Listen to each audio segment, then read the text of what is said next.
أفلا يتدبرون القرآن ولو كان من عند غير الله لوجدوا فيه اختلافا كثيرا.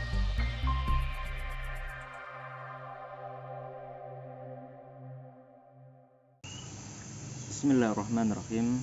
Assalamualaikum warahmatullahi wabarakatuh. Alhamdulillah, alhamdulillah, alhamdulillah, alhamdulillah, wala haula wala quwwata illa billah, amma ba'du. Perdebatan mengenai bentuk bumi selalu ramai dibincangkan dari dulu.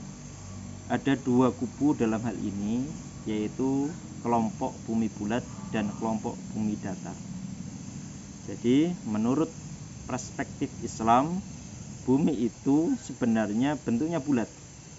Namun bagi yang meyakini bumi datar, ternyata juga berpegang pada ayat Al-Quran. Jadi mana sebenarnya yang benar, bulat atau datar? Untuk diketahui, selain sumber hukum utama Islam, Al-Quran juga menjadi sumber ilmu pengetahuan. Artinya, apa yang terkandung dalam Al-Quran tidak bertolak belakang dengan ilmu pengetahuan. Al-Quran mengandung isyarat-isyarat tentang alam semesta. Ada yang isyaratnya jelas dan ada yang tampak samar.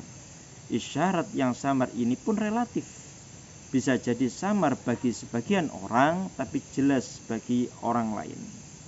Jadi dalam Al-Quran terdapat beberapa keterangan yang mengisyaratkan bentuk bumi itu bulat.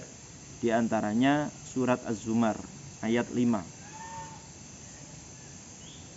Khalaqas samawati wal arda bil haqq yukawwirul laila 'alan nahari wa yukawwirun nahara 'alal lail wa sakhkhara asy-syamsa wal qamar kullu yajri li ajalin musamma ala huwal azizul ghaffar.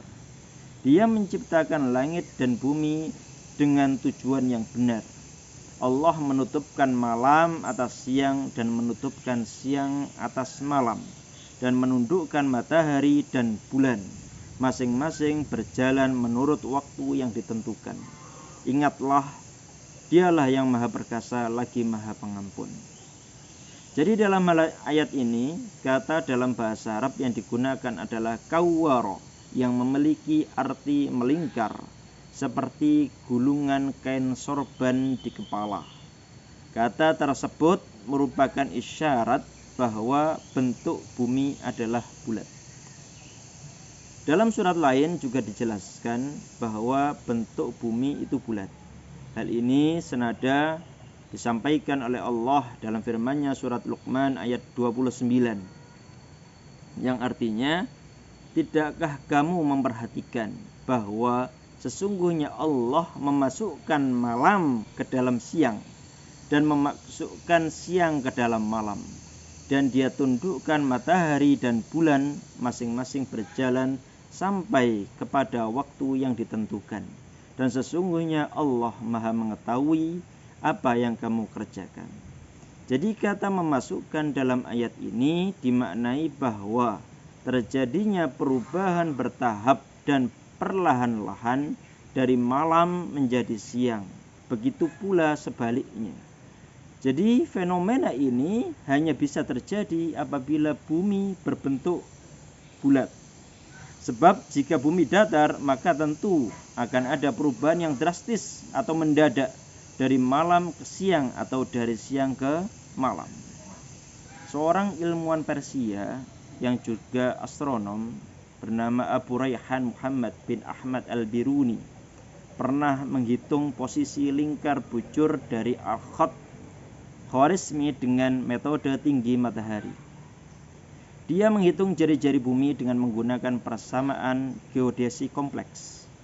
Hasil penelitiannya menunjukkan angka bahwa jari-jari bumi sekitar 6.339,9 km. Angka ini tidak berbeda jauh dengan penelitian modern yang menunjukkan hasil 6.356,7 km. Jadi setelah membaca data hasil penelitian ini, Al-Biruni meyakini bahwa bumi itu bulat. bumi beredar mengelilingi matahari setahun sekali dan berputar pada porosnya setiap hari. Terdapat juga ayat Al-Quran yang menunjukkan bahwa bumi ini ditengarai berbentuk datar, namun hakikatnya tidak demikian. Wa ilal ardi kaifa sutihat, dan bumi bagaimana dihamparkan. Surat Al-Ghasyiyah. Makna dihamparkan dalam ayat ini adalah seperti menghamparkan karpet. Karpet berbentuk datar, karpet jelas tidak berbentuk bola. Maksudnya seperti karpet adalah dalam pandangan mata. Jadi bahasa Arabnya adalah fi nadhril aini. Hakikatnya apa? Menurut ilmu pengetahuan, bumi itu berbentuk bulat, menyerupai bola. Lalu mengapa disebutkan bahwa bumi berbentuk hamparan seperti karpet? Ini seperti kutu yang ada di kepala kita. Bisa menyebutkan kepala kita adalah hamparan seperti karpet. Karena apa? Saking kecilnya kutu itu. Buktinya mereka bisa pergi ke sana kemari mengira kepala kita ini datar. Tapi apakah kepala kita datar seperti karpet? Tentu tidak. Maka sekali lagi inilah yang dinamakan ilmu nazar, adalah dalam pandangan. Diambil ayat sebelum-sebelumnya, afala yanzuruna ilal ibli kaifa khuliqat, dan lain sebagainya. Maka apa yang dilihat berbeda dengan apa yang nyata. Jadi inilah penjelasan Al-Quran bahwasannya bentuk bumi itu bulat. Allah memperlihatkan begitu banyak tanda kekuasaannya kepada manusia, tidak ada yang luput dari pengetahuannya. Jadi jelaslah bumi berbentuk bulat. Assalamualaikum warahmatullahi wabarakatuh.